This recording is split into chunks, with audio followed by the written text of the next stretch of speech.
several years ago. It might. I did not enjoy going to the temple. I did not enjoy listening to the words in the endowment ceremony. And I really had a hard time with the inherent sexism there. And I was really trying to work hard to understand and to resolve my issues. I felt like this was my issue. This was my struggle. There wasn't a problem with the gospel or the doctrines or the temple or anything. This was my thing that I had to work out for myself, you know? Of course. So I applied myself to studying it. I dove in. I found as much as I possibly could about like the temple liturgy and why it is the way it is and what it means, and I was really getting nowhere. So I scheduled an appointment with the temple matron, and she and I talked in some room. What's a temple matron for the people who have never been? Oh, sorry. So for every temple, you've got a temple president who's male, and his wife is then the temple matron. I don't exactly know what their jobs are, but they're in charge. I don't know. They're in charge of the temple. Anyhow, so if you have like deep questions about stuff in the temple, you're not really supposed to talk about it with other people outside of the temple. And then once you do get in, and like the particular rooms that you're in, you're supposed to be quiet and you're supposed to whisper, and you're supposed to maintain a reverence. It's not a time for like deep theological discussion. So there isn't really any good open place to talk about questions that you have about what happens inside the temple. So, which, you know, what a coincidence. Anyway, so I made this appointment with the temple matron, and she and I talked for about an hour, and I feel like we really didn't get anywhere. Yeah, it was about an hour. Wow.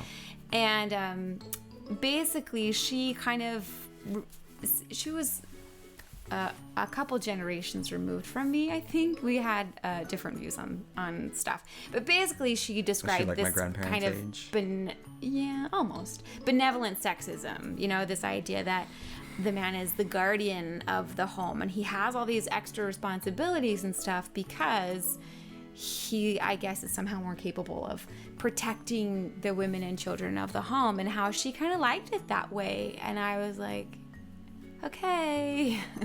I mean, that's not how my relationship is with my husband, so what does that mean for us, you know?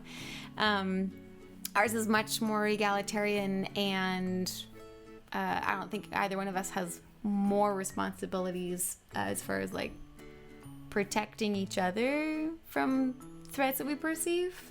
And then also, I mean, we never really got into talking about what exactly does he protect you from? Yeah, that conversation didn't go very far. Oh, I remember one thing that I did take away from that conversation. She said the temple liturgy is kind of like the scriptures, like living scriptures, you know, like it might mean something different to you at different points in your life. Like before it meant almost nothing, and now it means absolutely nothing. But I think that like you could interpret the words in different ways based on what you need it to mean at whatever point in your life. Sorry, this is why you shouldn't have me on the videos, because I'm super negative Nancy. I like having you on the videos. Yeah, so that was fun. Oh, and then like last year, in the beginning of the year, so beginning of 2019, I think they changed a lot of the wording in the endowment to make it more friendly for feminists. And even then, in the intro, they gave this disclaimer. Remember, we are not supposed to talk about sacred things outside of the temple. Anyway, so things have changed. If you're going to the temple now, or more recently, or since the beginning of 2019, your experience is going to be way different. Different. People who went to the temple, in the 90s, like I first went in 2007, so my experience was way different from people before me. Okay, we're really getting into a tangent here. Yep.